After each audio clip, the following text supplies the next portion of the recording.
28 የሚሆኑ ውሸቶችን አደባባይ ላይ ድብና ያለ ውሸቶችን ተናግሯል።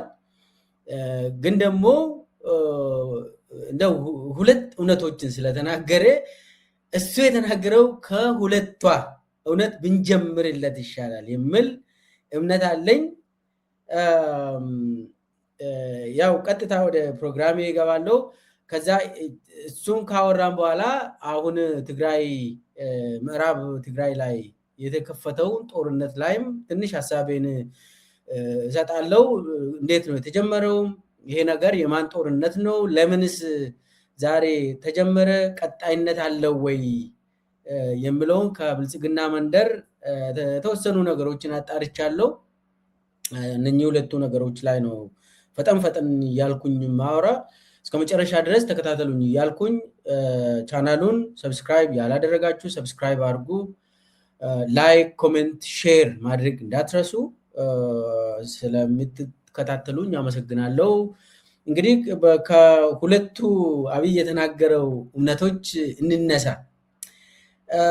አንዱ እውነት አብይ የተናገረው ያመነው ከኤርትራውያን ጋር ሁኜ ትግራይን የወረርኩት ስህተት ነው፣ በጣም ታሪካዊ ስህተት ነው የሰራሁት ብሏል። ስለዚህ እስቲ ድምፅ እሱ ያለውን እናዳምጥና ምን ማድረግ አለበት የሚለውንም ነካ አድርገን እንጨርሰዋለን። ቶሎ ሰራ ሀገር የጠበቀ የባዳና የባንዳ ሚና የሚገነዘብ ህዝብ ስለሆነ መጀመሪያ ባንዳዎቹን ይሰብስብ፣ ለባዳዎች ድልድይ እንዳይሆኑ ይብቃችሁ ይበላቸው ማለት እወዳለሁ። ባንዳዎች ብዙ ጊዜ በታሪካችን የከፋ ቁስል ስብራት ጥለውብናል። እነዚያን በቃችሁ ብሎ መምከር፣ መገሰጽ፣ መመለስ ይጠበቅበታል። ለባዳዎች ድልድይ ሆነው ጥፋት እንዳያመጡ የበኩሉ ሚና እንዲጫወት አደራ ማለት እፈልጋለሁ።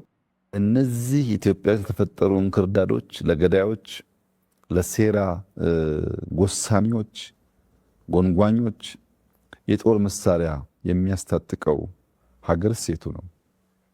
ከለላ መከታ ሆኖ ኢትዮጵያን የጂኦግራፊክ እስረኛ ቀይ ባህር አልቦ የሆነች ሀገር እንድትሆን ለነዚህ ኃይሎች ከለላ ይሰጥ የነበረው ሀገር የቱ ነው? እነዚህ ጥያቄዎች ማንሳት የሚችል የትኛውም ኢትዮጵያዊ አሁን ላለው ላልተቀበሰ ጋብቻ ምላሽ ያገኛል። ትናንት ከነዚህ ኃይሎች ጋር በነበረን ትብብር መሳይ የጥፋት መንገድ ኢትዮጵያ ላይ ጥቁር ጠባሳ ጥለን አልፈናል። አሁን ደግሞ እንደገና ያንን የሚደግም ነገር ማድረግ ሌላ ጥፋት የሚያመጣ ይመስለኛል። ሰምታችኋል አይደል? ትናንትና ትብብር መሳይ ጥፋት ሰርቻለሁ አለ። እስቲ እቺን የመጀመሪያ ሳይሆን እቺን ደግመን ብናዳምጥ ጥሩ ነው።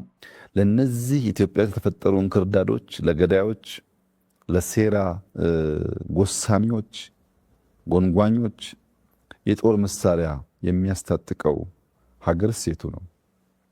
ከለላ መከታ ሆኖ ኢትዮጵያን የጂኦግራፊክ እስረኛ ቀይ ባህር አልቦ የሆነች ሀገር እንድትሆን ለነዚህ ኃይሎች ከለላ ይሰጥ የነበረው ሀገር የቱ ነው? ኤርትራ ያለ ነው። እነዚህ ጥያቄዎች ማንሳት የሚችል የትኛውም ኢትዮጵያዊ አሁን ላለው ላልተቀበሰ ጋብቻ ምላሽ ያገኛል። ትናንት ከነዚህ ኃይሎች ጋር በነበረን ትብብር መሳይ የጥፋት መንገድ ኢትዮጵያ ላይ ጥቁር ጠባሳ ጥለን አልፈናል። አሁን ደግሞ እንደገና ያንን የሚደግም ነገር ማድረግ ሌላ ጥፋት የሚያመጣ ይመስለኛል። እንግዲህ የታሪክ ጠባሳ አምጥቻለሁ ብለዋል፣ አምኗል። እዚህ ላይ ቴንኪዩ አብይ አህመድ። ትናንትና የፈጸምከውን ነገር ስላመንከው ቴንኪዩ እናመሰግናለን። ነገር ግን እዚህ ላይ አይቆምም። ላደረግከው አገር ላይ ጥፋት ክደት ስለፈጸምክ እዚህ ተናግረ የምትጨርስ ጉዳይ አይደለም። ስልጣን በመልቀቅ አገርን መካስ ትችላለህ። አብይ አህመድ ትናንትና ያደረግከው የታሪክ ጠባሳ ብቻ ሳይሆን አሁን ታሪክ አልሆነም። አሁን ያለ ጉዳይ ነው፣ ችግር ነው። ስለዚህ ስልጣኑን ልቀቅ። ይሄንን ስላመንክ ወንጀል ነው ኢትዮጵያ ላይ የሰራ።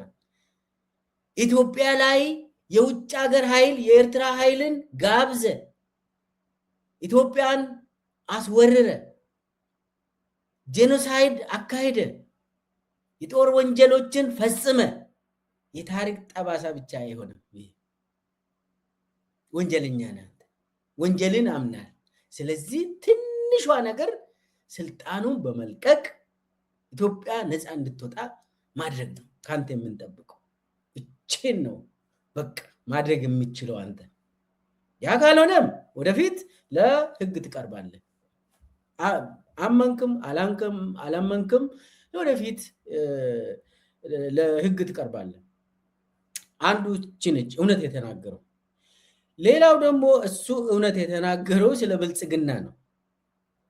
ስለ ብልጽግና እውነት ተናግሯል። ዛሬ እቺ ነች በተደጋጋሚ እንዳነሳሁት የሚያሳስበኝ ተመራጩ ነው።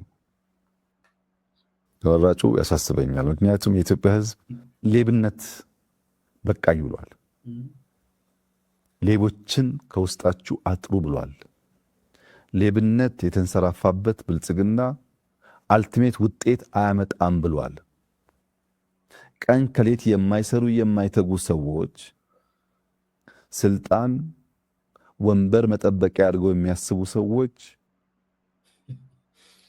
እቺን በደንብ ተናግረዋል። ብልጽግና የሚባል ሌብነት መሆኑን አምነዋል። አብይ ህዝቡም ነግሮናል አለ። መጪው ፓርላማ የሚገቡ ሰዎች ያሳዝኑኛል አለ። እኛም ያሳዝኑናል፣ እርሶም ጭምር ያሳዝኑናል። አብይ አህመድም ጭምር ሌባ በመሆኑ የኢትዮጵያ ህዝብ እንዲህ አይነት ብልጽግናን አንፈልግም ብሏል። ይህንም ማወቅ ራሱ ትልቅ ነገር ነው። አብይ ግን ደግሞ መፍትሄ አይሰጥም። ከአብይ መፍትሄ አይመጣም። እሱ ራሱ መናገሩ ነው። እዚህ ላይ እውነት ስለተናገረ መፍትሄ ይሰጣል የሚል እምነት የለኝም እኔ። ግን አብይ ራሱ ለኢትዮጵያ ህዝብ መልሰው ብልጽግና አመራር ማለት ብልጽግና ማለት ሌባ መሆኑን ዘራፊ መሆኑን የኢትዮጵያ ህዝብ ያውቃል ብሎ ራሱ መናገሩ ትልቅ እርምጃ ነው። ከአብይ መፍትሄ አይመጣም። አብይን ሪሙቭ ማድረግ ብቻ ነው መፍትሄ የሚያመጣው። ግን ራሱ የራሱ ስርዓት ሌባ መሆኑን አስረግጦ ስለተናገረ እውነት ስለተናገረ አብይ እውነት ነገር ሲናገር ደግሞ እውነት ተናገረ ማለት አለብን። አሁን ቀጥታ ወደ እሱ ውሸቶች እንለፍ። አብይ የተናገረው በጣም 28 ናቸው። እንግዲህ የተወሰኑ ነገሮችን ብቻ ነው ማብራራ እንጂ ሌሎቹን ዝም ብዬ ሊስት አደርጋለሁ፣ ጊዜ የለንም። እንግዲህ ወደ መጨረሻ አካባቢ እንነሳ። ወደ መጨረሻ ላይ ያስኩት የኢትዮጵያ ኃይሎች ፋኖም ይሁን ቲዲኤፍ እሱ ሸኔ የሚለው የኦሮሞ ነፃነት ሰራዊት ተቋም የመፍጠር ችሎታ የላቸውም፣ ልምድም የላቸውም። እኔ ነኝ ይህንን ደግሞ ያለኝ አለ። ይሄ ድብና ያለ ውሸት ነው። አብይ አህመድ ተቋምን ማፍረስ ልምድ አለው። ተቋምን መገንባት ምንም አይነት ሙያ ልምድ የለውም። እስቲ ንገሩን፣ አብይ አህመድ የገነባው አንድ ተቋም ኢትዮጵያ ውስጥ ማፍረስ ብቻ ማፍረስ እንደ አብይ ሙያ እኔ በኢትዮጵያ ታሪክ እንደ አብይ የሚያፈርስ አፍራሽ ግብረ ኃይል የሆነ እንትን አይቻለቅ። አብይ ሁልጊዜ እኮ ዶዘር ይዘው ነው የሚሄደው። ሰውን ያፈርሳል፣ ህዝብን ያፈርሳል፣ አገርን ያፈርሳል፣ ግለሰቦችን ያፈርሳል፣ ሀሳብን ያፈርሳል፣ ከተማን ያፈርሳል፣ ገጠሩን ያፈርሳል። እንዳለ አፍራሽ ነው አብይ። ያጋጫል፣ አፍራሽ። አንድ ተቋም ንገሩኝ እስቲ እሱ የገነባው ተቋም የለም። አሁን የኢትዮጵያ ተቃዋሚ ኃይሎች ግን ተቋም የሚባል መፍጠር አይችሉም አለ። ምን ፈጠር ከአብይ አህመድ አንተ? 8 ዓመት ውስጥ አፈረስክ እንጂ ምንም አይነት አልገነባም። እንደው ህዋቶች እኮ 27 ዓመት መርተዋል አይደል? እንደ ወዳጅ ያንተ አለቃ ሆኖ አንተን አሰልጥኖ አንተን ተላላኪ አድርጎ የመሩ ቲፒኤልኤፎች እኮ አሉ። እና የኦሮሞ ነጻነት ሰራዊትንና ፋኖን ዝም ብሎ እንትን ይላል። በቃ ልጆች ናቸውና ጨዋታውን አልጨረሱም ምናምን ይላል።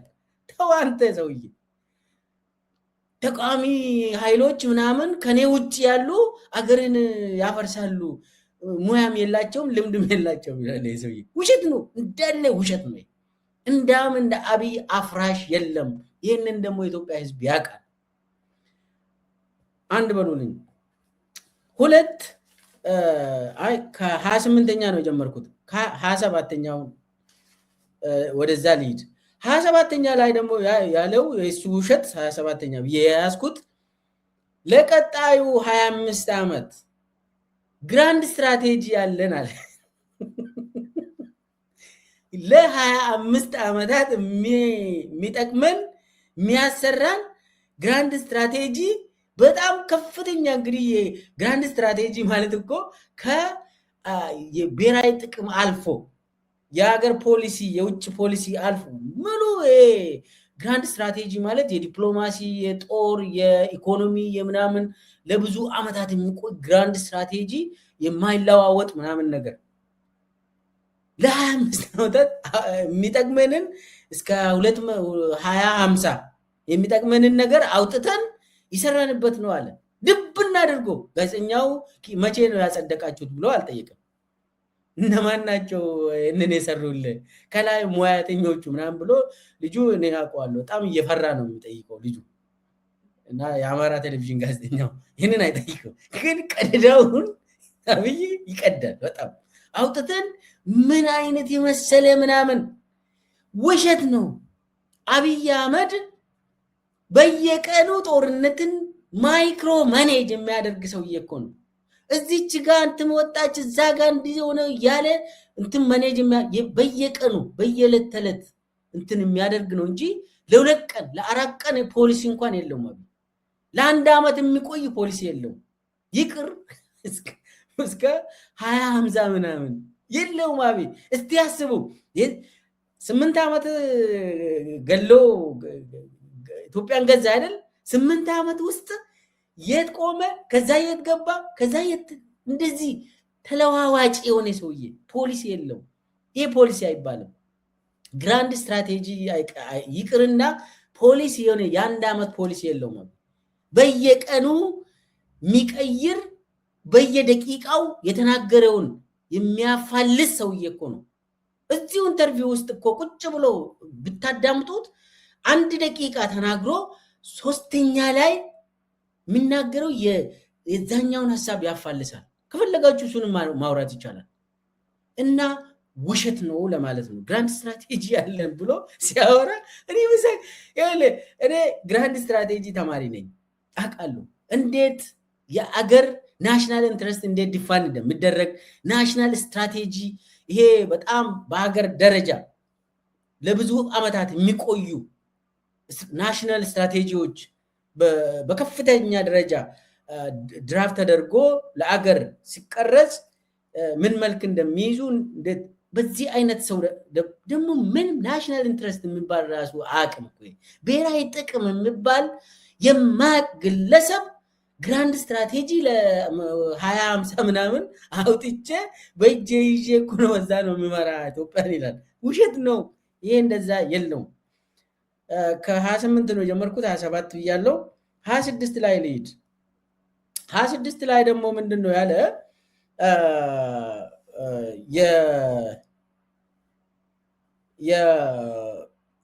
የጥምቀትና ኢሬቻ ኢትዮጵያ ውስጥ የሚከበሩ በዓላትና ምርጫን አንድ ላይ አድርጎ ለማወዳደር ሞከረ እና ምንድን ነው ያለ ጥምቀቱ በሰላም እንትን ስለሚደረግ እሱ ላይ ምንም ችግር የለም፣ ምንም ሰው ሀሳቡን አይሰጥም።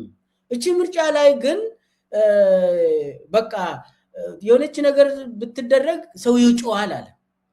አንደኛ ስህተት እዚህ ላይ የሰራው ውሸት የተናገረው ምርጫና ጥምቀት አንድ አይደለም። ኢትዮጵያ ውስጥ ጥምቀት ባህላዊ ነው፣ በየዓመቱ ይከበራል። እሬቻም እንደዛው፣ መስቀልም እንደዛው፣ ሌሎቹም በዓላት እንደዛው ናቸው።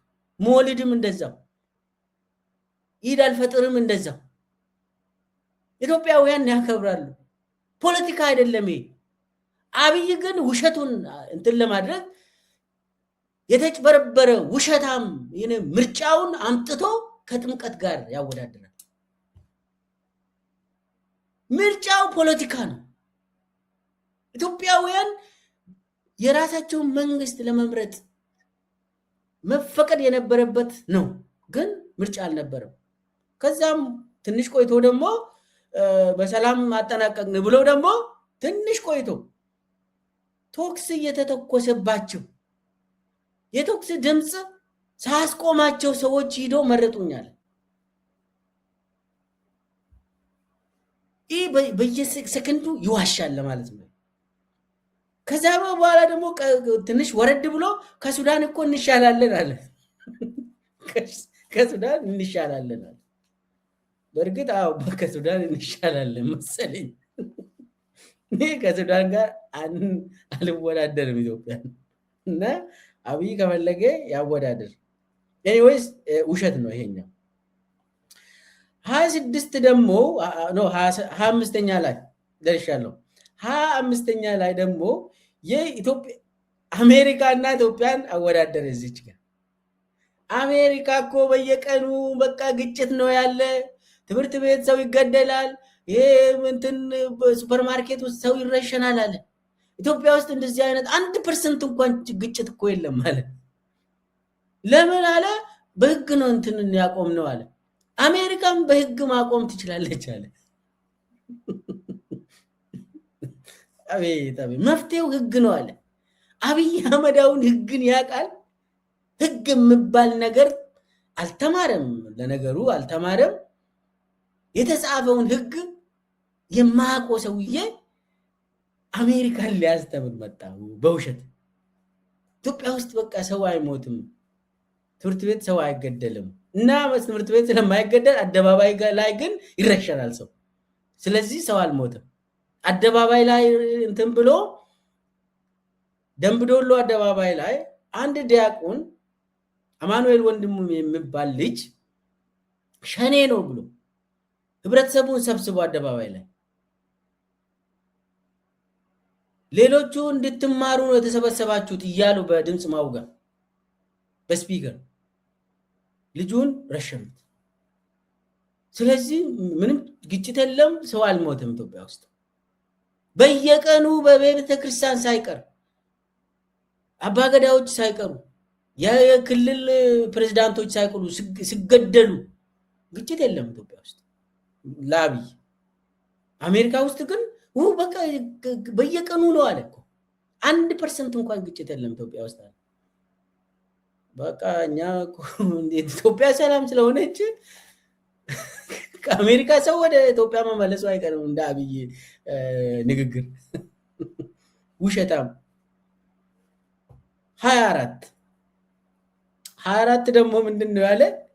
የብሔር እና የሃይማኖት ተኮር ጥቃቶች በሶስት ነገሮች ናቸው፣ በሶስት ነገር ነው የሚከሰተው አለ። አንደኛ ሶሻል ሚዲያ ነው ይሄንን ያመጣ አለ፣ ትርክቱ አለ። ሁለተኛ ደግሞ ትጥቅ ትግል ስላለ ነው ይሄ ነገር የሚመጣ አለ። ሶስተኛ ደግሞ የኢትዮጵያ ታሪካዊ ጠላቶች ናቸው፣ እጃቸው ረዘም ስለሚል እነሱ ናቸው ይሄንን እንትን የሚያደርጉት አለ። በቃ እሱ ከደሙ ንጹህ ሆኖ ቁጭ አለ አብይ። ሶሻል ሚዲያ ነው እንደዚህ የብሔር ተኮር ጥቃት። አርሲ ላይ ባለፈው እኮ ተናግሬ ያለው ምናምን አለ።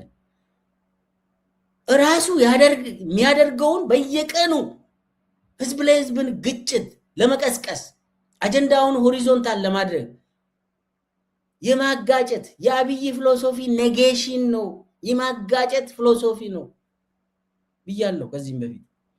ይህንን ለመደበቅ የብሔር ተኮር ችግርና የሃይማኖት ተኮር ችግር ኢትዮጵያ ውስጥ የሚከሰተው በሶሻል ሚዲያ ትጥቅ ትግል ኢትዮጵያ ውስጥ ስለሚበዛ ራሳቸው ናቸው እንደዚህ የሚያደርጉት ያለ ራሱ የሚያደርገውን ይደብቃል። ውሸት ነው ለማለት ነው። ራሱ ስርዓቱ ነው የብሔር ተኮር ጥቃቶችን የሚፈጽመው። የሃይማኖት ተኮር ጥቃቶችን የሚፈጽመው ራሱ የመንግስት የአብይ አህመድ መንግስት ራሱ ነው። ይህንም ማወቅ አስፈላጊ ነው። መፍትሄው ብሎ ደግሞ ያስቀመጠው ትርክቱን አንድ ላይ ለማድረግ እና ሰዎች ሁሉ እንደተዋለዱ በቃ አንድ ላይ መሆናችን ማስተማር አለብን አለ። በቃ ዘር የለም ሃይማኖትም የለም ብለን ሁሉም እርስ በርስ ስለተጋባን እንደዛ ትርክቱን ማስተካከል አለብን አለ። ከዛ በኋላ ብሔር ተኮሩ ይጠፋል አለ። አሁን እንደው ሶማሊያ በሃይማኖት አንድ ነች፣ በዘርም አንድ ናቸው በብሔር ሶማሊያ እና እርስ በርስ ተጋብቷል። ይመጣል ሰላም እዛ። ስርዓቱ መጥፎ ከሆነ ወረድ ብሎ አብይ በእንትን በጎሳ በታች እንትን ወደ በቤተሰብ ውስጥ ግጭት ይፈጥራል።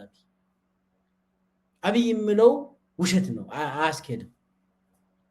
ስርዓቱ ማስተካከል ነው ዋናው። ሌሎቹ ሚና የላቸውም አላልኩም፣ ግን ዋናው ገዳይ አስገዳይ ተንኮል የሚሰራው ስርዓቱ ራሱ ነው። አብይ የሚመራው ስርዓት ነው። ኦሮሚያ ውስጥ የሚደረገው የአማራ ተወላጆች ጭፍጨፋ፣ የኦርቶዶክስ እምነት ተከታዮች ጭፍጨፋ፣ የኦሮሞ ተወላጆችም ጭፍጨፋ በሽመልስ አብዲሳ የሚመራው ከኮሬ ነገኛ ጀምሮ እስከ ህቡ አደረጃጀት እነ አበበ ገረሱ የሚመሩት የጸረ ሽምቅ ውጊያ ምናምን ስልት ብለው የነደፉት ህቡ አደረጃጀት ነው ኦሮሚያ ውስጥ የሚያደርገው። ዜጎችማ ኧረ ተው፣ ኦሮሞ ከአማራ ጋር፣ እስላም ከክርስቲያን ጋር ድሮም አብሮ ነበሩ። አብይ ሳይመጣ በፊትም አብሮ ነበሩ፣ ጠላትም አይደሉም። ዛሬ ለምን በዛ ብሎ ቢጠይቅ ጥሩ ነበር ጋዜጠኛው። አብይ አይመልስለትም። አብይ ነው ችግሩ፣ የሚያባላው አብይ ነው። ዛሬ በኋላ እናወራለን የትግራይና የአማራ ዋናው መልእክቷ 23 ላይ ምን አለ?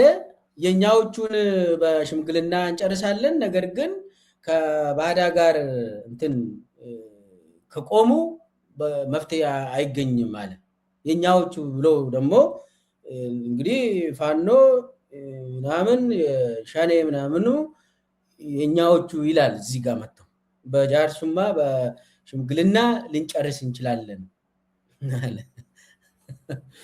ውሸት ነው። አብይ ሽምግልና የሚባል ነገር አያውቅም። አብይ የሚያውቀው እጅ ስጥ፣ ተንበርከክ፣ ባሪያ ሆንልን ብሎ አንተ ባሪያ የሱ ባሪያ ከሆንክ ብቻ ነው መዝለቅ የምትችለው። ውሸቱ ነው። የትኛው ነው? አሁን እኮ ለአማራ ህዝብ እኮ በቀጭን ትእዛዝ ያለው ምንም አይነት ድርድር የለም ብለዋል። የቱ ጋር ነው? እስቲ ሰምታችኋል? ከመጨረሻ እስከ መጨረሻ ከሰማችሁት ከፋኖ ጋር ሊደራደር ይችላል ብላችሁ የሆነች ቃል ሰምታችኋል? የለም የለም። 22 አማራን ጠላት ያደረገው ማን ነው ብሎ ይጠይቅና በዶኩመንቱ በፖለቲካ ምናምኑ ማን ነው አማራን ጠላት ያደረገው ብሎ ይጠይቃል። እንግዲህ የታሪኩን እንተውና የዛሬውን እናውራ። አማራን ጠላት አድርጎ እያፈረስኩላችሁ ነው እያለ አመራሮቹን ሰብስቦ የሚናገር በተግባር ደግሞ መሬት ላይ አማራን እየጨፈጨፈ በየቀኑ ሰራዊቱን አሰማርቶ ከቀበሌ ወደ ቀበሌ እየሄደ ሰራዊቱ እየገደሉ እየረሸኑ እያቃጠሉ ማን ነው ይሄንን የሚያደርገው? የአማራ ህዝብ ጠላት ማን ነው? ፈረጀ። ከዛ በኋላ እያጠፋ ያለው በአሁኑ ሰዓት ማን ነው? አብይ አህመድ አይደለም? አብይ የሚናገረው ለመሸወድ ነው። ትናንትና እኔ አይደለሁም አንተ ጠላት ምናምን ብሎ ያወራል። ያሁኑን ለመሸወድ ነው ይህንን የተራዘመ እንትን የሚያደርጉ። ፈጠን ያልኩ መሄድ አለብኝ። 21ኛው ላይ ደግሞ ምንድነው ያለ? እነ ፋኖን እነ ሌሎቹን እንክርዳድ ብሎ ነው እንትን ያለው የተናገረው። እስቲ እሷን እናዳምጥና ቪዲዮ አለኝ። ከዛ በኋላ ማን ነው እንክርዳድ የሚለውን እንለያለን። ትናንት ከነዚህ ኃይሎች ጋር በነበረ ትብብር ኢትዮጵያ በዘመናት ታስተዳድር የነበረውን ቀይ ባህር አጥታ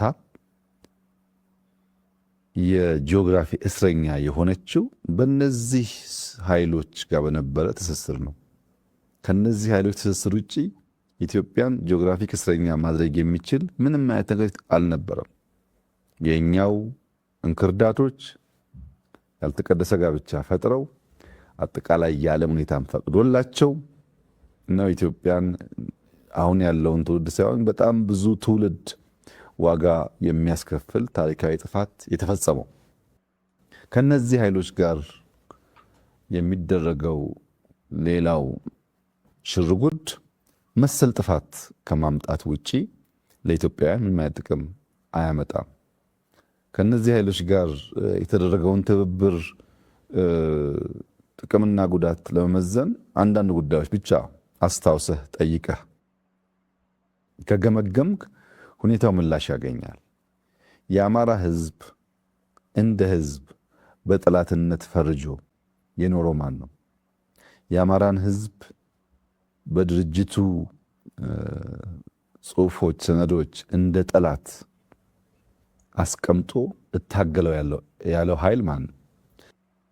የአማራን ህዝብ እንደ ህዝብ በትግል ዘፈኖቹ፣ በፖለቲካ ሰነዶቹ ህዝብን በሚከፋፍል አንዱን ገዢ አንዱን ተገዢ፣ አንዱን በዳይ አንዱን ተበዳይ በሚያደርግ መንገድ የትርክት ስብራት ያልነውን የሐሰት ትርክት ብሔሮች ከብሔሮች ጋር የተጋመዱ የተዋሃዱ አብረው የኖሩ የተጋቡ ሳይሆኑ አንደኛው ያጠፋው አድርጎ የሳለው አሁን የምናየው ጥንቅጥ የፈጠረው የምን ፖለቲካ ውጤት ነው? ለነዚህ ኢትዮጵያ የተፈጠሩ እንክርዳዶች፣ ለገዳዮች፣ ለሴራ ጎሳሚዎች፣ ጎንጓኞች የጦር መሳሪያ የሚያስታጥቀው ሀገር ሴቱ ነው። ከለላ መከታ ሆኖ ኢትዮጵያን የጂኦግራፊክ እስረኛ ቀይ ባህር አልቦ የሆነች ሀገር እንድትሆን ለነዚህ ኃይሎች ከለላ ይሰጥ የነበረው ሀገር የቱ ነው? እነዚህ ጥያቄዎች ማንሳት የሚችል የትኛውም ኢትዮጵያዊ አሁን ላለው ላልተቀደሰ ጋብቻ ምላሽ ያገኛል። ትናንት ከነዚህ ኃይሎች ጋር በነበረን ትብብር መሳይ የጥፋት መንገድ ኢትዮጵያ ላይ ጥቁር ጠባሳ ጥለን አልፈናል።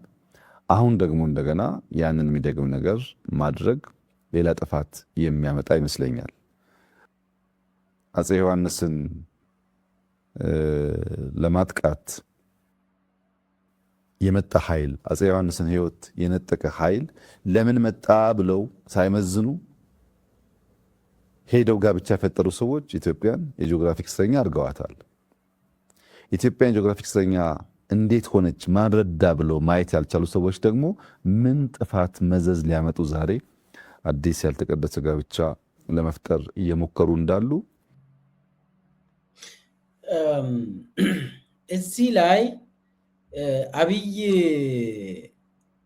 መናገር የሞከረው አንደኛ ጽምዶ የሚባለውን ፈርቷል። አብይ ጽምዶ የሚባለውን ፈርቶ ታሪክን እያጣቀሰ እኔ ምን አደረግኩ አማራ ህዝብ ምንም እኮ እኔ አንተን አልገደልኩም፣ አንተን አልካድኩም፣ የካዱ እኮ አንተን እንክርዳዶች ናቸው፣ ካንተ አብራክ የወጡ ፋኖች ናቸው እያለ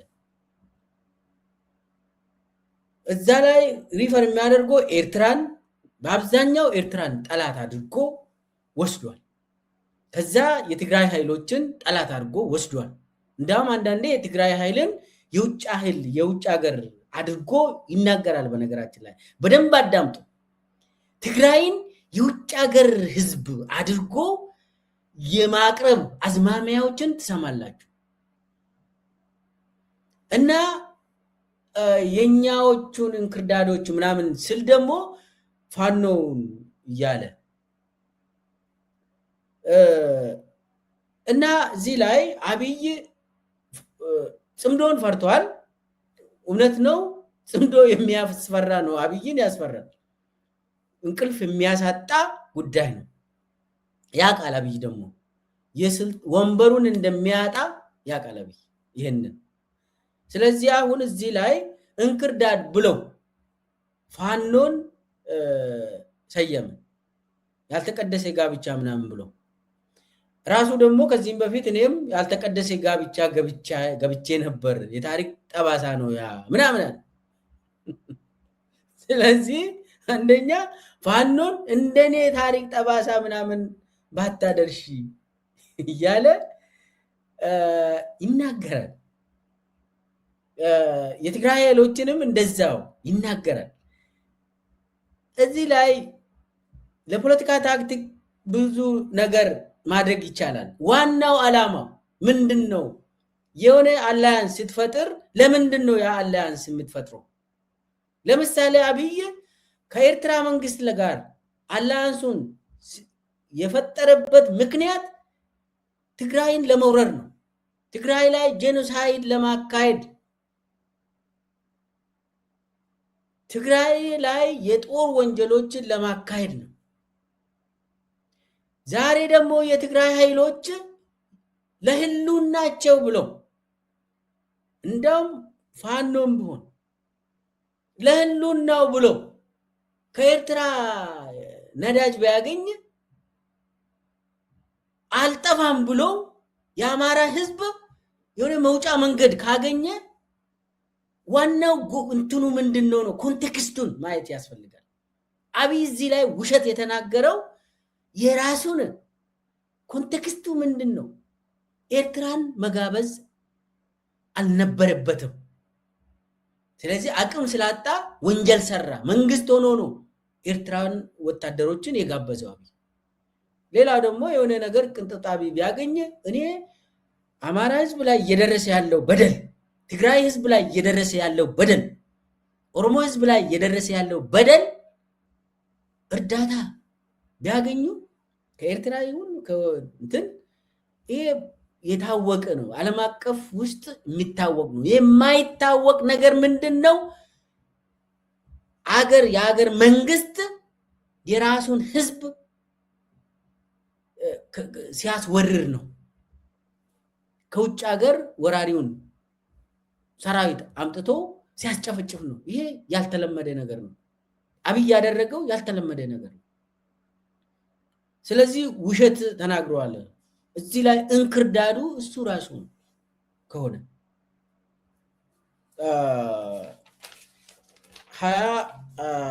20ኛ ላይ ደርሻለሁ።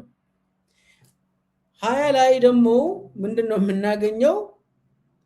ፋኖን እንደ አይጥ፣ ህዋትን ደግሞ እንደ ድመት፣ ሻቢያን ደግሞ እንደ ጭልፊት ወሰደ እና የሚገርም ነው። እሱ እንትን የሚለው እዚህ ላይ ብልጽግና ደግሞ እንደ እናት ነው የወሰደው። ብልጽግና አይጥም ብልጽግና ነች መሆን ያለባት፣ ድመትም ብልጽግና ነች፣ ጭልፊቷም ብልጽግና ነች። አሁን እሷ እያለ ያለው ይኸውላችሁ ፋኖን እንደ አይጥ ወስደ ህዋትን ደግሞ ወደ ድመት ስትወስድ ከዛ በኋላ የፋኖ ደጋፊዎችን አይጥ ብለህ ልትገለው ነው። አይጦችን እየገደልኩ ነው ልትል ነው። ድመቶችን እየገደልኩ ነው ልትል ነው። ይሄ የጄኖሳይዳል ቋንቋ ነው። ልብ በሉ፣ ልብ በሉ። አብይ አይጥን እየተዋጋው ነው ብለው አይጥ ደግሞ ይገደላል፣ በመርዝም ይገደላል።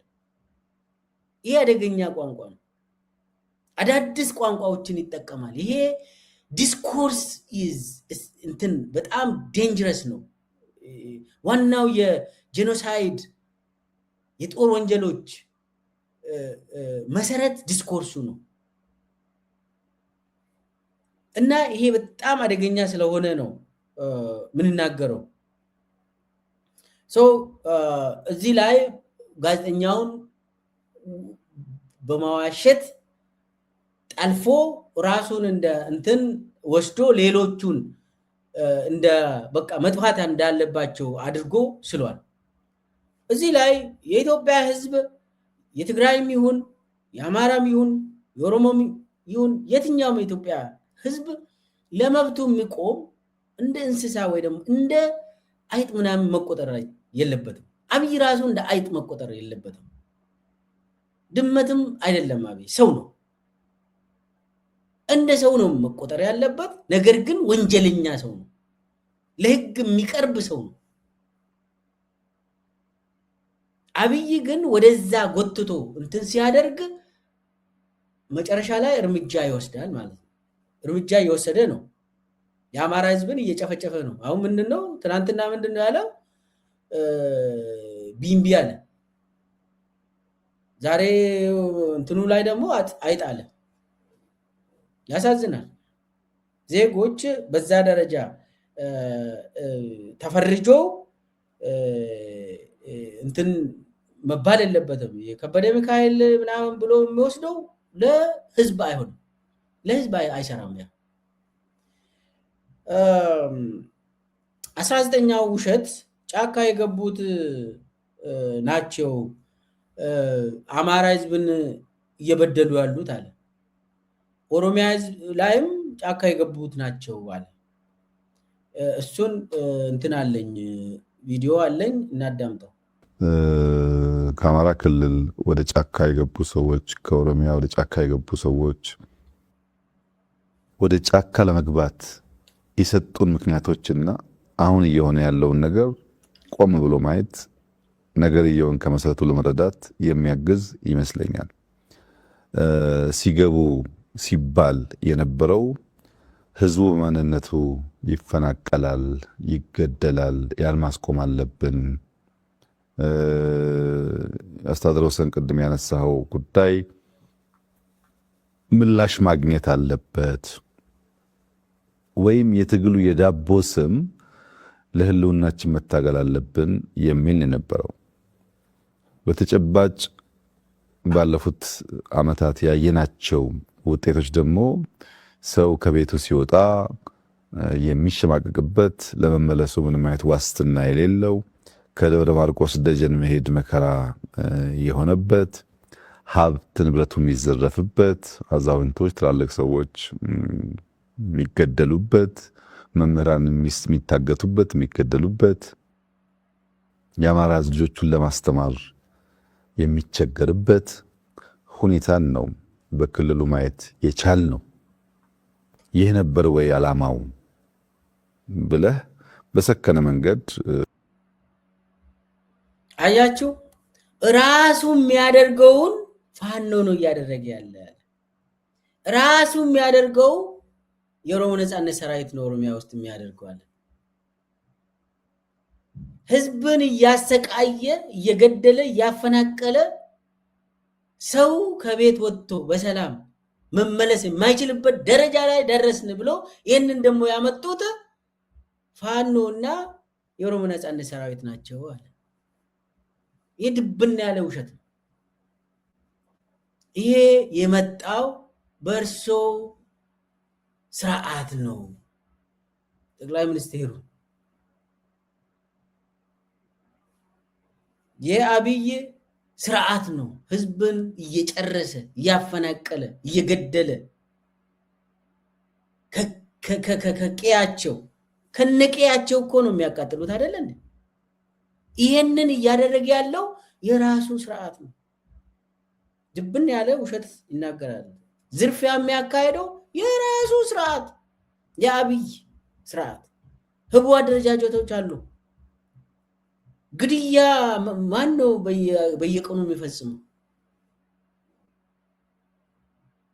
እና ድብን ያለ ውሸት ተናግሯል። ሌላ 18ኛ ላይ ያለው ተፈናቃዮች ተመልሷል ምናምን አለ። ይሄ ድብን ያለ ውሸት ነው። በየቀኑ ተፈናቃይ እየበዛ ነው ያለ። 17ኛ ላይ ደግሞ የምናገኘው 14 ቢሊዮን የኢትዮጵያ ብር ለአማራ ክልል ተሰጥተው ከትግራይ ጦርነት በኋላ አማራ ክልል ተጠቅሞ ራሱን እንደገና አደራጅቶ ሆስፒታሎችን፣ ትምህርት ቤቶችን በጣም የሚገርም ቴሌኮሙኒኬሽን ምናምን ጠግነው አስፋፍተው እየተንደላቀቁ እየኖሩ ነው አለ። እንደው አማራ ህዝብ ምናቆ ሰቆቃ ውስጥ ያለው ህዝብ 14 ቢሊዮን ብር ማግኘቱን እኔ አልሰማው። ድብን ያለ ውሸት ነው። ይሄ በራሱ በእናረጋ ከበደ በኩል የበሉትን እዚህ ላይ መጥቶ አማራ ህዝብ በልታል ይላል። የአማራ ህዝብ እኮ ዛሬ ትምህርት ቤቶች ስንት ትምህርት ቤት አብዛኛው ትምህርት ቤት እየተዘጋ ነው። ሆስፒታል ምናምን ይላል፣ በኋላ መጣበታለሁ። ሌላው 16ኛው ደግሞ የፕሪቶሪያ ስምምነት የመራው ደመቀ መኮንን ነው አለ። የፕሪቶሪያ ስምምነትን የመራው ደመቀ መኮንን ነው። ደግሞ ፓርቲ ነው። መጀመሪያ ላይ ፕሪቶሪያ ስምምነትን በፓርቲ ደረጃ ነው የወሰነው። ፓርቲ ውስጥ ደግሞ አማራ በኩልነት አለ። ስለዚህ የራሱን አቋም ነበረው። ከዛ እነ ደመቀ ነው እንዳውም በበላይነት የመራው። እዛ ውስጥ ደግሞ እነ ጌዲዮን እነ ሬድዋንም ስላሉ እንዲህ አይነት ሰዎች ደግሞ የአማራን እንትን ፍላጎት ያውቃሉ እና አማራ ተሳትፏል እና ምንም በፕሪቶሪያ ስምምነት አማራ ምን አጣ ምናምን አለ። እንደው ፕሪቶሪያ ስምምነት ደመቀ የሚባል ውሸታም ተላላኪ ነበር ያን። ግን በበላይነት የመራው ራሱ አብይ ነው። ራሱ አብይ። እስቲ አዳምጡ እሱ ምለው። ከጦርነቱ በኋላ የሰራናቸው ልማት ስራዎች ቅድም በከፊል ያነሳሁት ጉዳይ ነውና የጥይት ድምፅ እንዳንሰማና ወደ ልማት እንድናተኩር ማድረጋችን በምንም መስፈርት አማራን ሊጎዳ አይችልም። አማራ የሚጠቅም ነው። ቅድም የቆጠርኩልህ የልማት ስራዎች ከሞላ ጎደል አብዛኛው የተሰራው ከፕሪቶሪያ ስምምነት በኋላ ነው። ስለዚህ ስምምነቱ ልማት አምጥቷል ይባል እንደሆነ እንጂ ምንም አይነት ጉዳት የለውም። ከኢትዮጵያን ባሻገር ብትመለከት በአፍሪካ ውስጥ አንድን ችግር ራሳቸው አፍሪካውያን መፍታት ይችላሉ የሚል እምነት እምብዛም አልነበረም። በአፍሪካ ውስጥ በአፍሪካውያን ይህ ጉዳይ ከስምምነት መድረሱም ለእኛም ለሌሎችም ተስፋ የሚያጭር ጠቃሚ ነገር ነው። ከዚህ አንጻር የፕሪቶሪያ ስምምነት ለአማራ ብቻ ሳይሆን ለሁሉም አካባቢዎች ጥቅም ያስገኘ ነው ማለት ይቻላል። በትርጉሙ ግን ብንመለከተው የአማራን ጥቅም አሳጥቷል፣ አማራ በበቂ አልተሳተፈበትም፣ አማራ ባለቤት ያልሆነበት ውይይት ነው የሚል ሐሜቶች ይሰማሉ። ሂደቱ መጀመሪያ ስምምነቱ እንዲካሄድ የወሰነው ፓርቲው ነው። ፓርቲው በሚወስንበት ሰዓት ቅድም እንዳነሳውልህ በፓርቲ ውስጥ በኩል በሚገባን ልክ የመሳተፍ እድሉ የሰፋበት ስለሆነ የአማራ ክልል የውሳኔ አሻራ አለበት ማለት ነው። ልክ እንደ ሌሎች ክልሎች በዛ ውይይት ውስጥ የነበሩ አመራሮች ስምምነቱ እንዴት እንደሚመራ፣ መቼ እንደሚመራ፣ ለምን እንደሚመራ ተወያይተው ነው የወሰኑት። በኋላ ወደ መንግስት ሲመጣም ስምምነቱን በላይነት የመሩት ምክትል ጠቅላይ ሚኒስትሩ ነበሩ። አጋጣሚ በድርድሩን ብትወስድ ከነ ዶክተር ጌዲዮን ከነ አቶ ሬድዋን በተጨማሪ አቶ ጌታቸው ጀንበር ነበሩበት። አቶ ጌታቸው ጀንበር በዚያን ጊዜ የአማራ ክልል ምክትል ፕሬዝዳንት ነበሩ። ከአፋርም እና አምባሳደር ሐሰን ነበሩበት። አጋጣሚ ስብጥሩ ሁሉም አካባቢ ከሞላ ጎደል የሚነካካ ነው።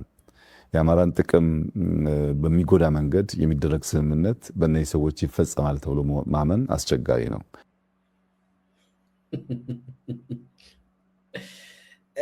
እዚህ ላይ ብዙ ነገር ነው የተናገረው፣ ግን እኔ ፎከስ የሚያደርገው አንደኛ የአብይ ፓርቲ ብልጽግና የሚባል የግል እድሩ የሆነውን ፓርቲ ውስጥ አማራ ህዝብ እንደፈለገ የራሱን ጥቅም የሚያስከብርበት ፓርቲ ያለው በእኩልነት እዚህ ላይ እንትን ብሏል አለ። ይህ ድብን ያለ ውሸት።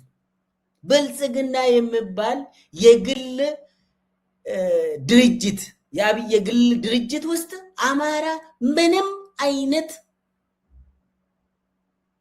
ተጽዕኖ የለውም። ምንም አይነት የለም። ውሸት ነው፣ ድብን ያለ ውሸት ነው። ሁለተኛ እሱ አሁን ደመቀ ነው ምናምን ምክትል ጠቅላይ ሚኒስቴሩ ነው እኮ ፕሪቶሪያውን የመራ አለ። አቤት አቤት አቤት አቤት! አሁን ደመቀ የትግራይ ጦርነትን በተመለከተ ወንጀለኛ ነው። ወንጀለኛ፣ ትልቅ ወንጀለኛ ነው ደመቀ። ነገር ግን ደመቀ ተላላኪ በመሆኑ እሱ ነው የመራ። እኔ እዚህ ውስጥ ነበርኩ አላለም እኮ። አቤት አቤት!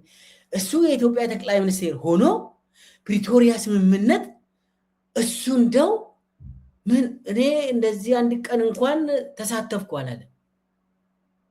እነ ጌዲዮን እንደ ሬድዋን ምናምን ደመቀ ከዛ በኋላ ፓርቲው ነው የወሰነ። ፓርቲው ምንድን ነው ብትለው ፓርቲው አብይ አህመድ ይባላል። ጋዜጠኛው ፓርቲው ነው የወሰነው እንደው አብይ ፓርቲው ነው የወሰነው ብሎ ሲናገር ጋዜጠኛው ፓርቲ ስሉ ጠቅላይ ሚኒስቴር ነው ከይቅርታ ጋር ፓርቲ ምንድን ነው ማን ነው ፓርቲው ብሎ ቢጠይቅ እሱማ ያው ፓርቲ ስንል ያው ብልጽግና ነው፣ ብልጽግና ማለት ደግሞ እኔ ነኝ ልል ይችላል። እዛ አይለም፣ ያው ግልጽ ስለሆነ ነው። እና መሸወዱ ነው። አሁን በቋንቋ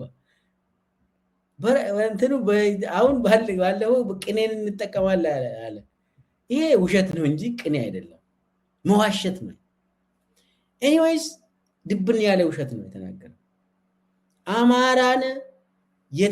አማራን ወክለው የተሳተፈ አንድም ግለሰብ የለም ሲጀመር።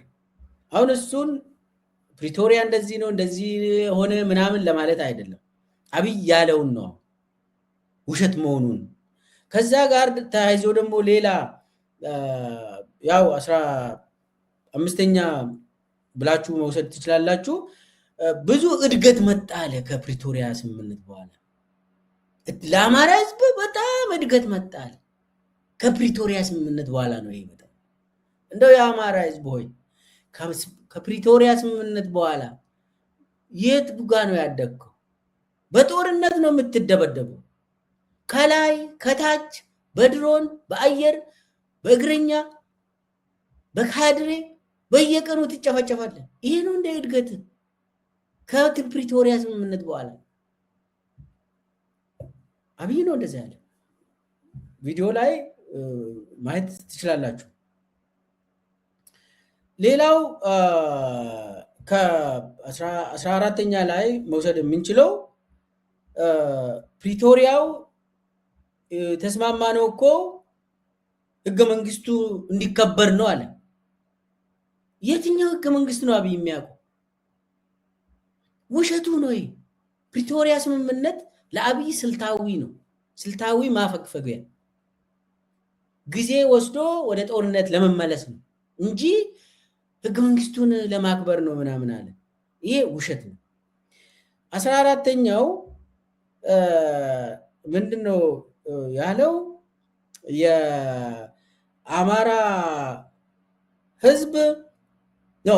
13ኛ ላይ አማራ ህዝብ ከባለፉት 20 ዓመታት እንደው ከፕሪቶሪያ ስምምነት በኋላ ነው ያደገው በኢኮኖሚ በምናምኑ በጣም ለውጥ የመጣው እኮ ከፕሪቶሪያ ስምምነት ወዲህ ነው። እንዳውም ከባለፉት 20 ዓመታትና የፕሪቶሪያ ስምምነት ወዲህ ካያችሁ ይሄኛው ነው የሚበልጠው አለ።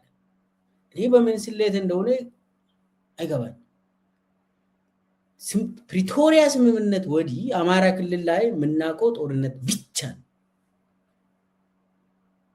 እድገት የሚባል ነገር እንደው በድብቅ የተሰራ ነገር አይኖርም። 12ኛው ከዚህ በኋላ ያሉትን ዝም ብዬ ልዘርዝር። 12ኛው አማራ ክልል ከተሞቹ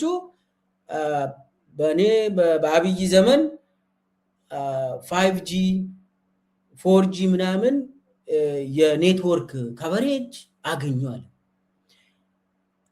አማራ ህዝብ ይናገር። 11ኛ 8.5 ሚሊዮን ሞባይል ተጠቃሚ የነበረው አማራ ህዝብ በእኔ ዘመን ወደ 16 ሚሊዮን ሞባይል ተጠቃሚ ሆነ እኮ። ህዝቡ ኑሮው ጸዳ ብሎለታል። ህዝብ እንዳለ ላይቭ ነው የሚጠቀሙ፣ በቃ ሞባይል ተጠቃሚ ነው አለ። ይህም የአማራ ህዝብ ይናገር። ውሸት ነው።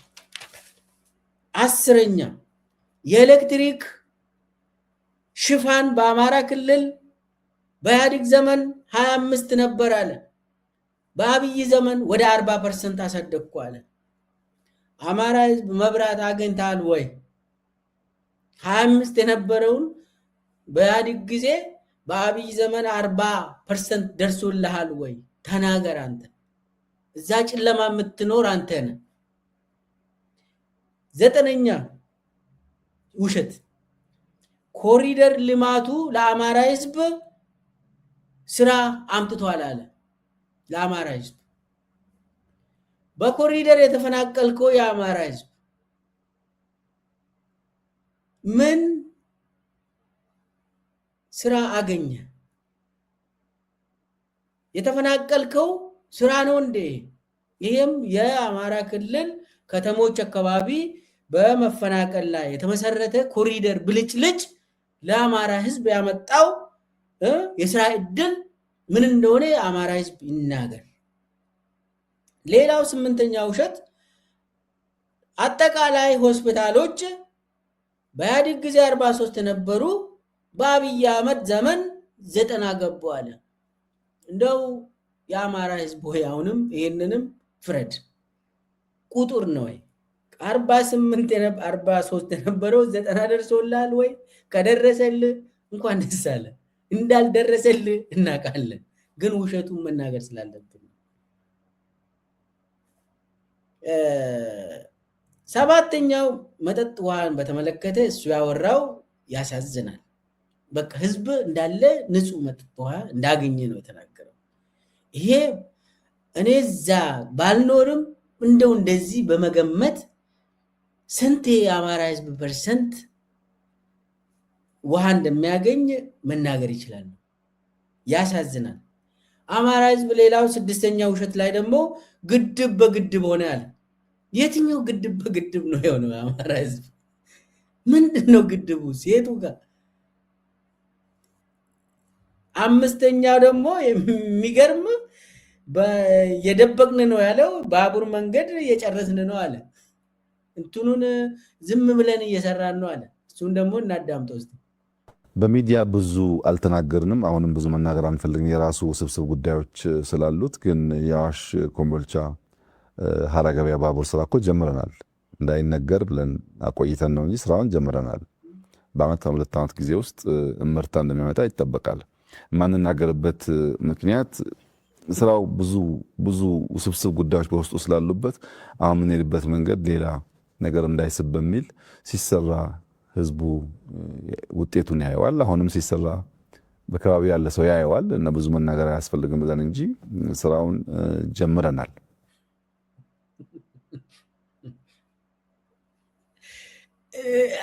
እዚህ ላይ ለምን ነው የምዋሸው? አብይ ነው ደብቆ የሚሰራልን እና ድብና ያለ ውሸት ነው ደግሞ የሚያወራ። ባቡር እየሰራን ነው በቃ እንትኑ እኛ አፋችን ዘግተን ነው የምንሰራለን።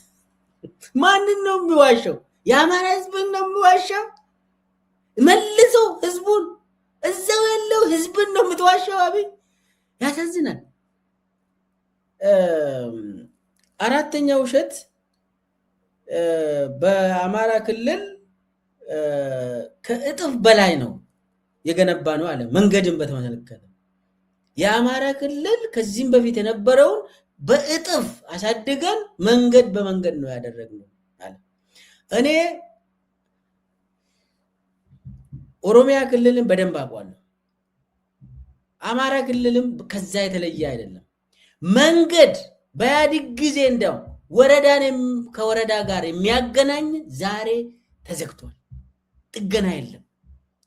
እንዳለ ገንዘብ ለጦርነት ነው የሚውለው። በአብይ ዘመን አዲስ መንገድ መስራት ውሸት ነው። የነበረው በኢህአዴግ ጊዜ የነበረው መንገድ እንኳን ጥገና ተደርጎ ዞኖች ከዞኖች ጋር ወረዳዎች ከወረዳዎች ጋር እንዲገናኙ በኢህአዴግ ጊዜ የነበረው ሁሉ ቆሞ ዛሬ ኢትዮጵያ ውስጥ ከወረዳ ወደ ወረዳ በመኪና መንቀሳቀስ ይከብዳል። ከዞን ወደ ዞን በመኪና ለመንቀሳቀስ ይከብዳል። ድሮ ፒስታ መንገዶች ነበሩ። ይህ ሁሉ በጦርነት ምክንያት ገንዘብ የለም ተብሎ ጥገና ቆሙ። ይሄ ኦሮሚያ ውስጥ ያለውን በደንብ ስለማቅ አማራ ክልል ውስጥም ከዚህ የባሰን ካልሆነ ምንም ነገር የለም። አማራ ክልል ለብቻው መንገድ አገኘ የሚባለው ውሸት ነው። ያሳዝናል። ሶስተኛው ውሸት ደግሞ አማራ ክልል በቱሪዝም ከፍተኛ ስራ ተሰርቶ በእጥፍ አደገ አለ። ቱሪዝም አማራ ክልል የቱሪዝም ቦታዎች አሉ ድሮ። አሁን እሱ መጀመሪያ ላይ የጠቀሰው ጎርጎራ ምናምን ይላል እኮ ሪዞርቶችን ነው ይላል። ስለዚህ በእነዚህ ምክንያት ምናምን ቱሪዝሙ ጨመረ አለ አማራ ክልል። በጦርነት ምክንያት የጎርጎራ ይቅርና ፋሲለደስ ላሊበላ ሰው እየሄደ አይደለም። ጎንደር ሰው እየሄደ አይደለም። ድሮ እኮ ሰላም ስለሆነ ሰው በመኪና ይሄዳል።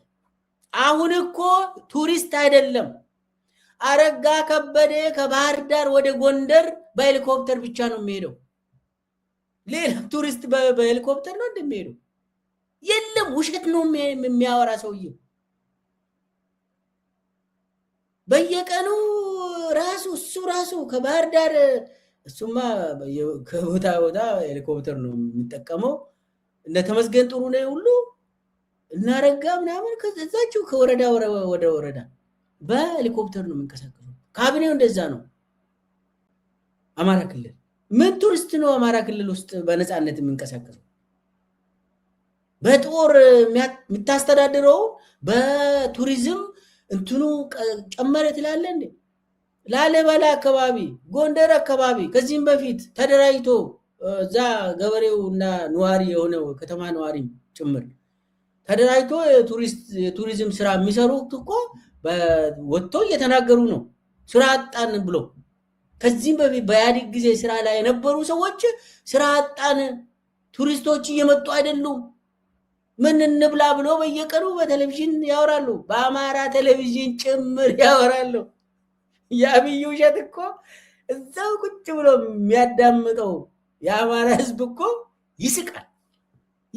ይህ ሰውዬ ምንድን ነው ምን አጭሰው ነው ይላል። እና ውሸቱ በጣም ስለሚበዛ ነው። ሁለተኛው አማራ ክልልን በኢንዱስትሪ ፓርክ አጠለቅለኩት። በቃ በየቦታ ኢንዱስትሪ ፓርክ ነው የመሰረትኩላቸው አለ። ኢንዱስትሪ ፓርክ ነው ወይስ የጥይት እንትን ነው? መጋዘኖችን ነው? የጦርነት ካምፖችን እንዳስፋፋ ግልጽ ነው። ማለት አንዳንዴ የሆነ መጋዘኖችን ከፍተ ኢንዱስትሪዎችን ከፈትኩ ማለት ጥሩ አይደለም። ውሸት ነው። ወደ መጀመሪያው ላይ ደርሻለሁ። አንደኛው ውሸቱ በአማራ ክልል ምርትና ምርታማነት በኔ ዘመን ነው የጨመረ አለ። እንደው ጎጃም እያረሰ ነው ዛሬ ምርትና ምርታማነት የቱ ጋር ነው? በጦርነት ምክንያት በቆሎን አታመርቱም እየተባለ የፋኖ መደበቂያ ነው የሚሆነው ተብሎ ምርትና ምርታማነት በአማራ ክልልና በኦሮሚያ ክልል በጦርነት ምክንያት ስለተዳከመ ኑሮ ውድነት ወደ ላይ ወጣ እኮ። የአዲስ አበባ ህዝብ እኮ ኑሮ ውድነት ገደለን አቃጠለን የሚሉት እኮ ምርትና ምርታማነት ወደቀ፣ የለም ወደ ገበያ የሚመጣው እህል የለም ማለት ነው። ያ ደግሞ ከየት ነው የሚመጣ? ከነኚህ ትልልቅ ክልሎች ነው። ያ ምርትና ምርታማነት ስለወደቀ በጦርነት ምክንያት የዋጋ ግሽበት፣ ከላይ ደግሞ የአብይ ፖሊሲ አለ፣ የኢኮኖሚ ፖሊሲ አለ። የጦርነት ፖሊሲ እና የኢኮኖሚ ፖሊሲ ለአይኤምኤፍ ሰጠ ኢኮኖሚው እና አይኤምኤፎች መጥተው ሁሉንም ነገር አበላሹት። አብይ ደግሞ በጦርነቱ ምርትና ምርታማነትን ዚሮ አደረገ። ዛሬ ገበሬው እኮ አማራ ክልል ላይ ኦሮሚያ ክልል ላይ እያመረተ አይደለም በጦርነት ምክንያት። እዛ እህሉን እየሰበሰበ ያለውን ገበሬ እየረሸኑ ፋኖን ሸኔን እያሉ ገበሬ እኮ እህሉን እንኳን ሰብሉን እንኳን መሰብሰብ አይችልም። እሱም ከተፈቀደለት ከጅምሩ በቆሎ አይመረትም ተባለ። የተለያዩ እንትኖች እንግዲህ እኛ አርሶ አደር አባቶቻችን የሚችሉትን ነገር ነው የሚያደርጉት። ዛሬ ተከልክሏል። ምርትና ምርታማነት በአማራ ክልል ብቻ እንዴት እንደጨመረ በጣም ውሸት ስለሆነ ነው። በአብይ ዘመን ሁሉም ነገር ወድቋል። በጣም ብዙ ነው። እንግዲህ እቺን ነው የለየሁት። እንግዲህ ዋናው ነገር ግን የአብይ አጠቃላይ የአማራ ፖሊሲ ምንድን ነው? ከዚህ የምንረዳው አብይ አማራ ህዝብ ላይ የነደፈው ፖሊሲ ምን ይመስላል? ከሰሞኑ ኢንተርቪው ምንድን ነው ቴካዌይ የምናደርገው? ግልጽ የሆነ የአብይ የአማራ ፖሊሲ አለ። አንደኛ አማራን እየገደለ ያለው ፋኖ ብቻ ነው የሚል ግልጽ የሆነ አቋሙን አስቀምጧል አብይ። ስለዚህ የሚሻሻል ስርዓት አይደለም ማለት ነው የአብይ ስርዓት ለአማራ የሚሻሻል ስርዓት አይደለም። ይህንን ደግሞ ከአብይ ሰምተናል። አንድ ሁለተኛው ደግሞ የአማራ ህዝብ ምንም አይነት ጥያቄ የለውም ማለት ከዚህ በኋላ ምንም አይነት ጥያቄ የለውም፣ የሚሻሻልለት ጥያቄ እንኳን የለም ብሏል። የአማራ ህዝብ እንደ ህዝብ ጥያቄ የለም ማለት የአማራ ህዝብን እየበደለ ያለው ደግሞ ፋኖ ብቻ ነው አለ። ራሱ ንጹህ አድርጎ የራሱን መከላከያ ሰራዊት የራሱን መዋቅር የአማራ ብልጽግናን ነፃ አውጥቶ ከዛ አልፎ ደግሞ ፋኖ ነው አንተን እየገደለ ያለው፣ ባንዳህን እንክርዳድህን ሰብስብ አለ እኮ አማራ ንቆ አማራው ባንዳውን ይሰብስባል።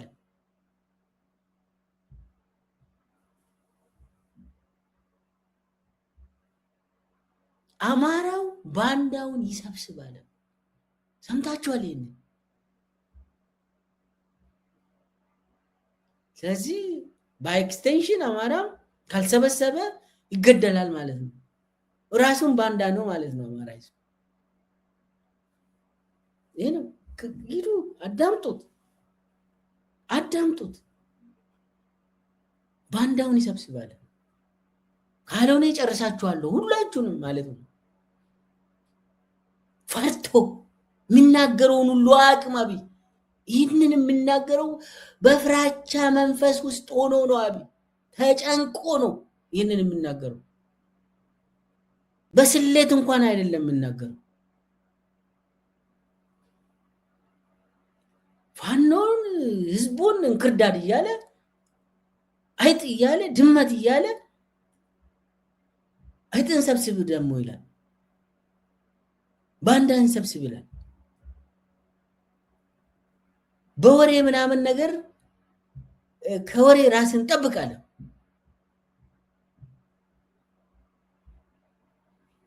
የአማራ ህዝብን ንቆ ማለት ነው፣ ፈርቶ በፍራቻ ውስጥ ሆኖ የራሱን የተደበቀውን ተናገረ።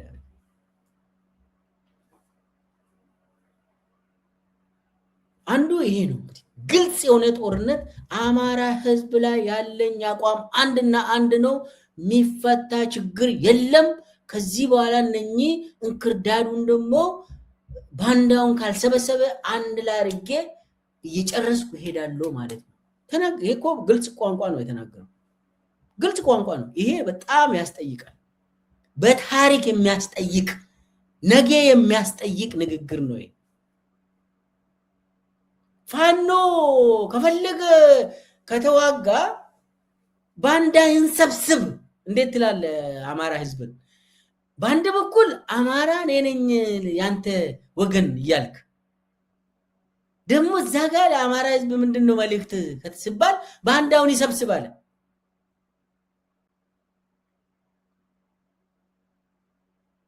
ባንዳው የአማራ ነው። መንግስት ሆነ እንደዚህ ትላለህ?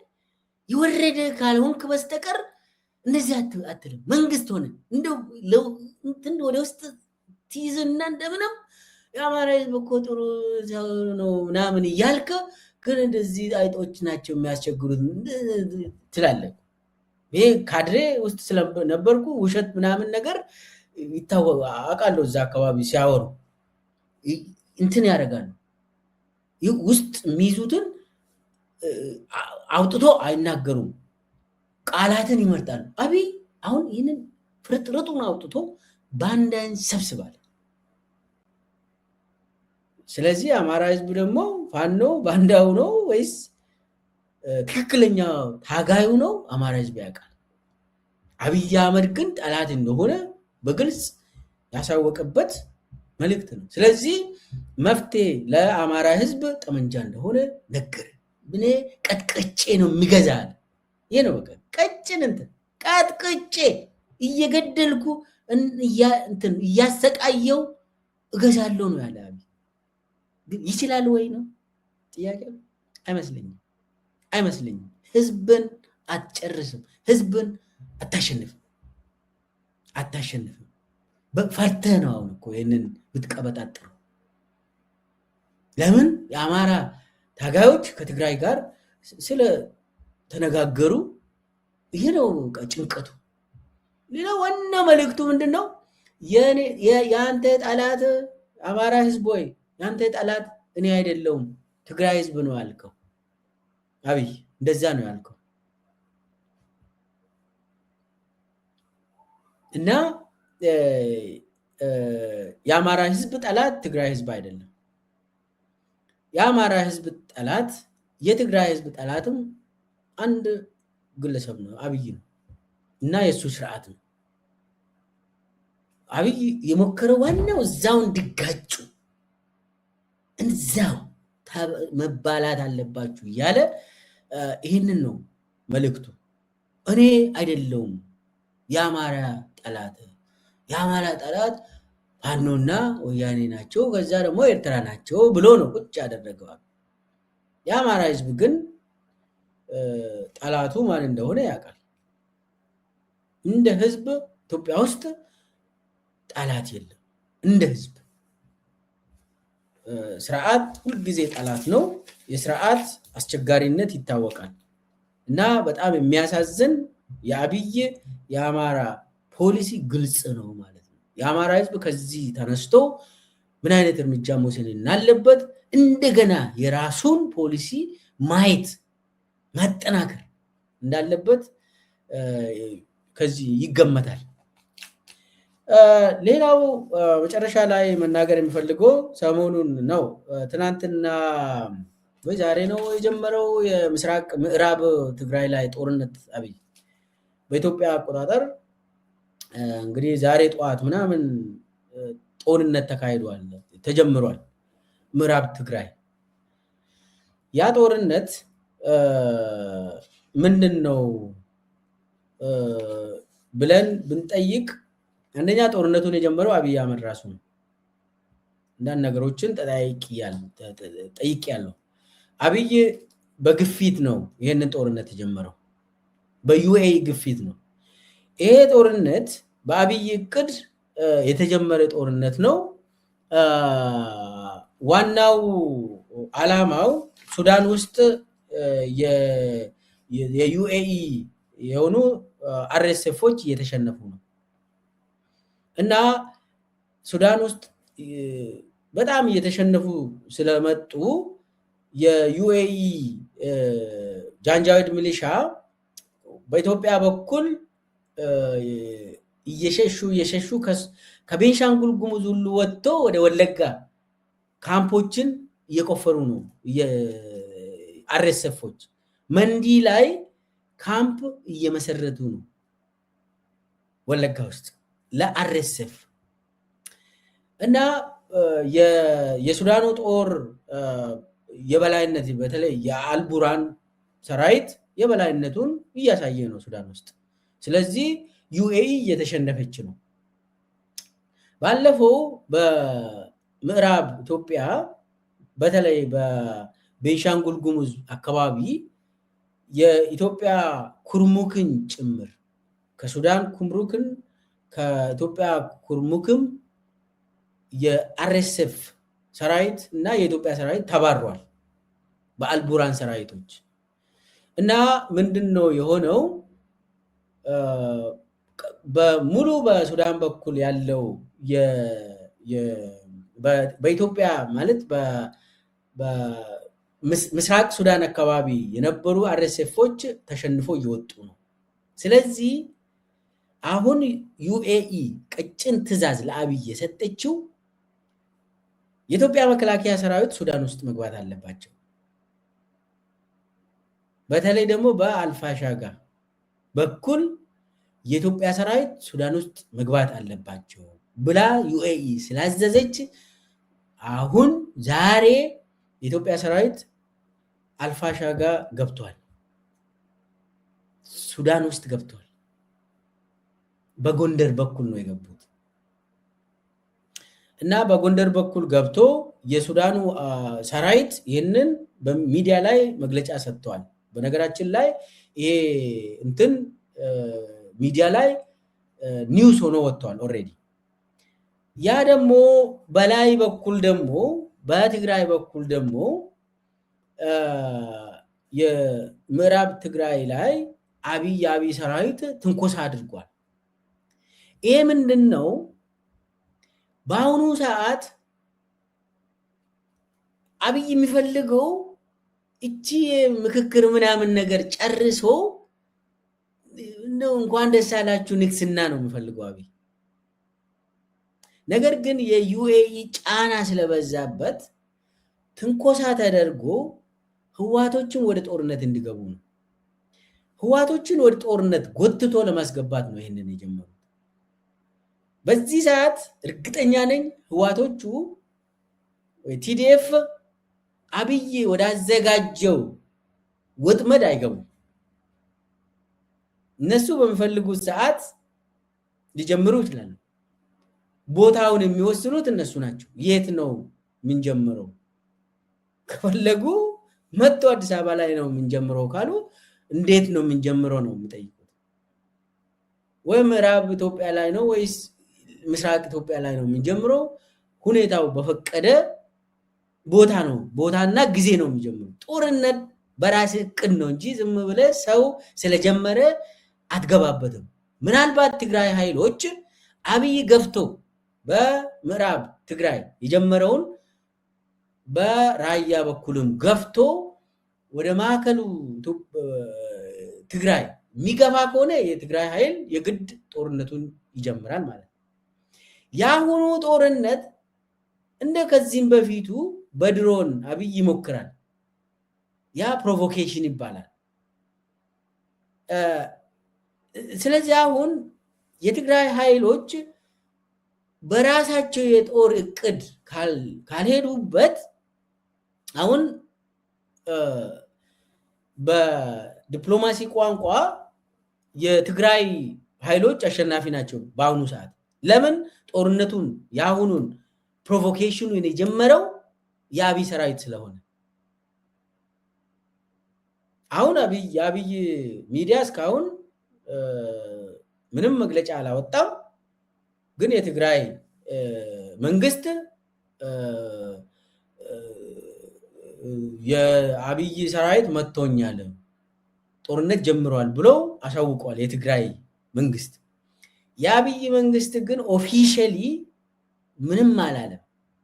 ለምን ራሱ ስለጀመረ። ያ ደግሞ የትግራይ ወደፊት ጦርነትን ፍትሃዊ ያደርጋል። አሁን በናሬሽኑ ትግራይ ጦርነት መጀመር ከፈለጉ በራሳቸው እቅድ መጀመር ከፈለጉ ጀስቲፊኬሽን አላቸው ማለት ነው። አብይ ስለጀመረ አብይ ይኸውላችሁ አብይ ፈርቶ በዚህ ሰዓት ጦርነት አይፈልግም። አሁንም ደግሜ እላለሁ ዩኤኢ ነች ገፍታ ግባበት እያለች ያለችው። ለምን አርኤስኤፍ እየተሸነፈ ስለሆነ ሱዳን ውስጥ ይሄ የአሁኑ ጦርነት ዝም ብሎ ኢትዮጵያ ውስጥ የሚካሄድ ጦርነት አይደለም። ከሱዳን ጋር እያያዛል የአሁኑ ጦርነት።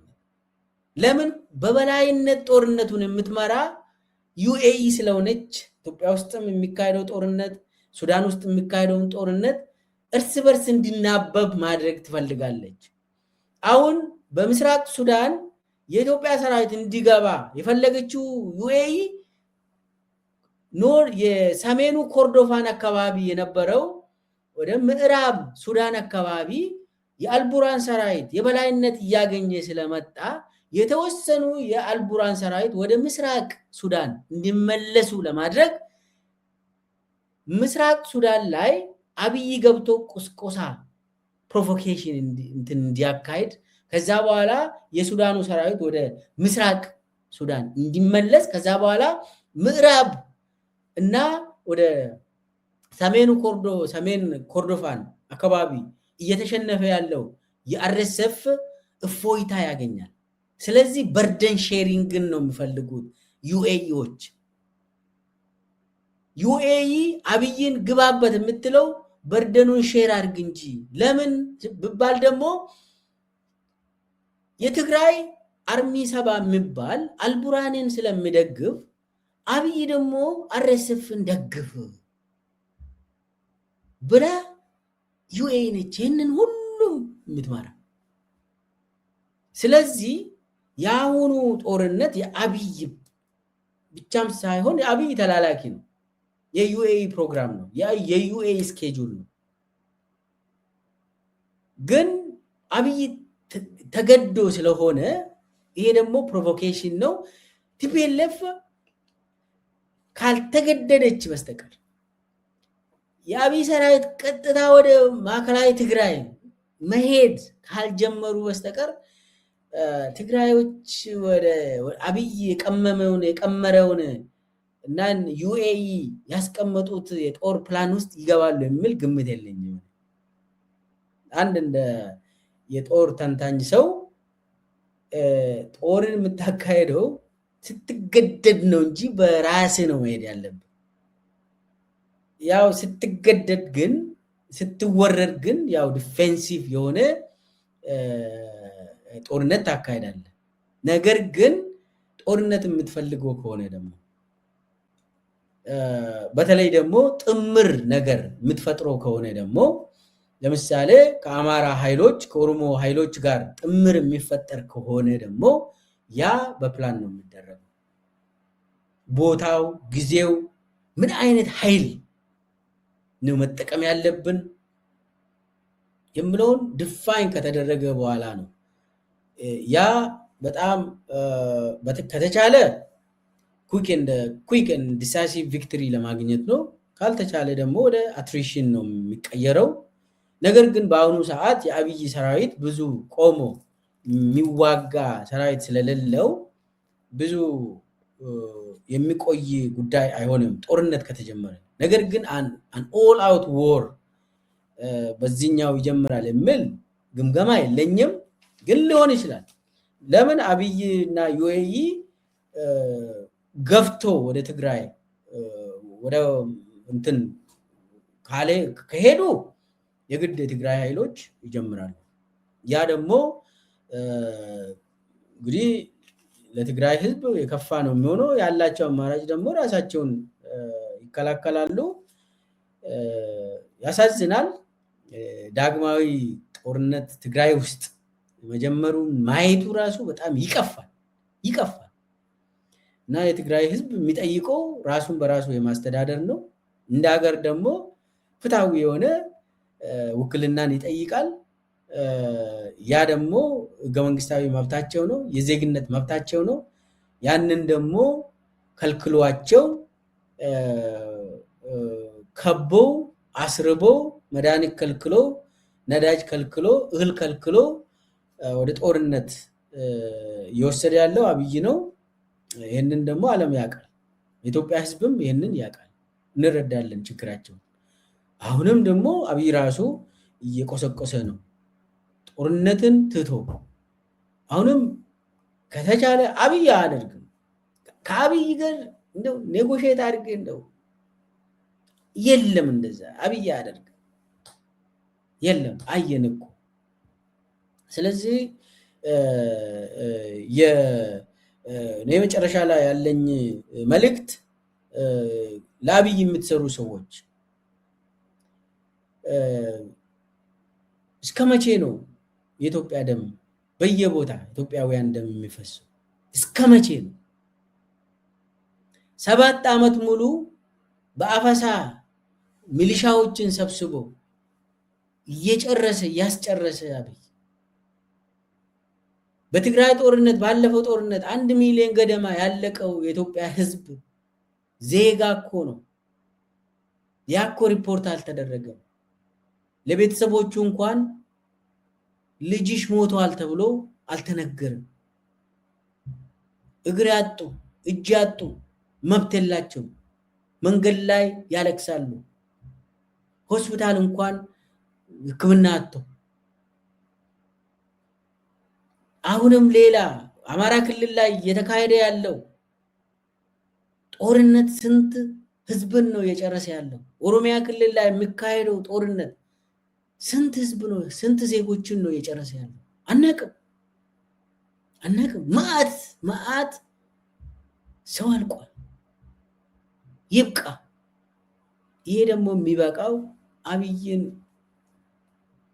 ኢትዮጵያ ስልጣን ማማ ላይ አድርጎ ምንም አይነት ሰላም አይገኝም። አየን 7 ዓመት 8 ዓመት መፍትሄ ከአብይ ይመጣል ብዬ እኔ በበኩሌ አላስብም። ስለዚህ መንግስት ውስጥ ያለ የአብይ ሰራተኛ የሆነ ሁሉ ማሰብ አለበት። ሰራዊቱ ሁሉ ማሰብ አለበት። ገና ለሱዳን ውስጥ ለምንድን ነው የምትሞተው? ለአብይ ለዩኤኢ ብለህ ለምንድን ነው በሱዳን በረሃ የምታልቀው? ለምንድን ነው በኦሮሚያ በረሃ፣ በአማራ በረሃ፣ በትግራይ በረሃ፣ በኤርትራ በረሃ ለምንድን ነው የምታልቀው? የችግሩ ምንጭ ሱዳን ውስጥ አይደለም። የችግሩ ምንጭ ኤርትራ በረሃ አይደለም። የችግሩ ምንጭ ተንቤን ወይ ደግሞ ጎጃም ውስጥ አይደለም። የችግሩ ምንጭ የኦሮሞ ነፃነት ሰራዊት አይደለም። የችግሩ ምንጭ ቤተ መንግስት የሚቀመጥ አብይና የሱ የብልጽግና አፋኝ ነፍሰ ገዳይ አገዛዝ ነው። እሱ ሪሙቭ በማድረግ አገርን ወደ ሰላም ማምጣት ይቻላል። ይህ ጦርነት እንደ ዝናብ እንዲቆም ማድረግ ነው። ለኢትዮጵያ ህዝብ ብቻም ሳይሆን ለአፍሪካ ቀንድ ሰላም የሚመጣው ያለ ጦርነት የማይኖረው ሰውየውን ለህግ በማቅረብ ከዛ ለኢትዮጵያ ውለታ ነው። ይሄ ሰውዬ ለህግ ማቅረብ አለበት። የሱ ነፍሰ ገዳዮች ሁሉ ለህግ ይቀርባሉ።